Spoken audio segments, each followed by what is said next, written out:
Nous sommes aux États-Unis, à Atlanta, sur le circuit à plein régime des Indy Lights.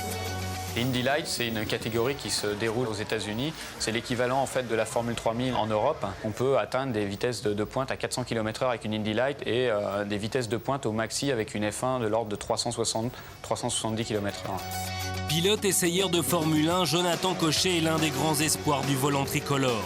Le jeune Normand connaît bien cette discipline américaine et sait qu'aux commandes de ces bombes, les conducteurs sont déterminés, mais très novices. C'est des pilotes, disons, débutants qui demandent la confirmation, qui veulent monter dans la catégorie supérieure qui est le kart. C'est des pilotes qui sont extrêmement fougueux, ils ont beaucoup de choses quand même encore à prouver. Et cette impétuosité est servie par la puissance de leur voiture. Oui, mais voilà, dans le peloton, l'espace est restreint et les places sont chères. Les voitures se suivent à 10 cm l'une à côté de l'autre. En fait, il y a des systèmes de liaison radio qui leur permettent de communiquer avec leur stand pour savoir s'il y a des voitures à droite ou à gauche, parce qu'ils n'ont pas trop le temps de regarder dans les rétros. Ils s'occupent énormément de ce qui se passe devant. Quelques centimètres à peine entre les voitures, autant dire pas grand-chose. Une distance insignifiante, une vitesse extrême et à la moindre imprudence...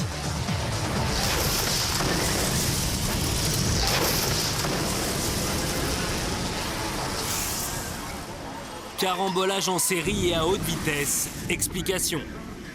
Il y a eu un premier pilote en fait qui était derrière une autre voiture à l'aspiration. Il avait la possibilité de déboîter à droite ou à gauche. Il a choisi la mauvaise solution, c'est-à-dire de déboîter à gauche. Mais à ce moment-là, il y avait une voiture qui est vraiment très près de lui. Donc la voiture qui était à côté a essayé de l'éviter. Mais en même temps, il a percuté une autre voiture qui est lui partie en tonneau. Erreur de pilotage manifeste. Le responsable du crash a mal négocié l'une des techniques de dépassement, l'aspiration. L'effet d'aspiration vous permet de revenir sur la voiture qui vous précède et de pouvoir la doubler avec une vitesse plus élevée.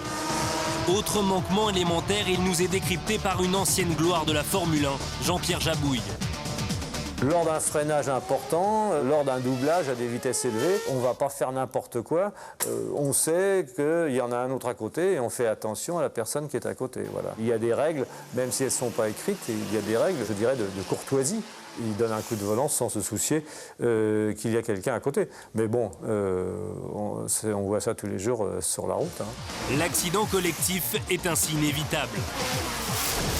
À ces vitesses-là, on a beaucoup moins de temps de réaction qu'à 100, 200 ou 300 km/h. Donc à partir du moment où la voiture décroche, c'est impossible de la rattraper. On va directement dans le mur. Il n'y a pas de dégagement possible. Le pilote va taper dans le mur, il va s'accrocher avec un autre pilote, mais il va revenir automatiquement sur la piste. Donc toutes les voitures qui le suivent vont essayer de l'éviter au maximum, mais c'est très rare. Je sentais la chaleur dégagée par le feu et je n'avais pas envie d'y rester. Larry est le pilote de cette voiture rouge percutée qui est parti en tonneau avant de s'embraser. Mais comme c'est du méthanol, ça s'arrête, vous voyez. Mais par contre, on voit le réservoir qui envoie du méthanol à l'extérieur. Et ça sera avec de l'essence, ça ne serait pas du tout comme ça. Tout serait en flammes. C'est ce qui, d'ailleurs, c'est pour ça que sur tous les circuits américains, ils continuent à rouler avec du méthanol. À l'image de Larry Foyt, tous les pilotes sortent sans assistance de leur monoplace. Mais dans quel état sont-ils ? Ils s'en sortent indemnes puisqu'il y a des systèmes de réglementation maintenant qui permettent aux pilotes et aux machines d'être de plus en plus fiables. Il y a des coques en carbone, il y a des arceaux de sécurité et il y a de moins en moins de crashs violents avec des conséquences violentes. Par un effet de domino, l'audace mal calculée d'un jeune pilote débutant a donc pour conséquence un crash dévastateur, mais sans gravité. C'est ce qu'on appelle l'apprentissage du métier.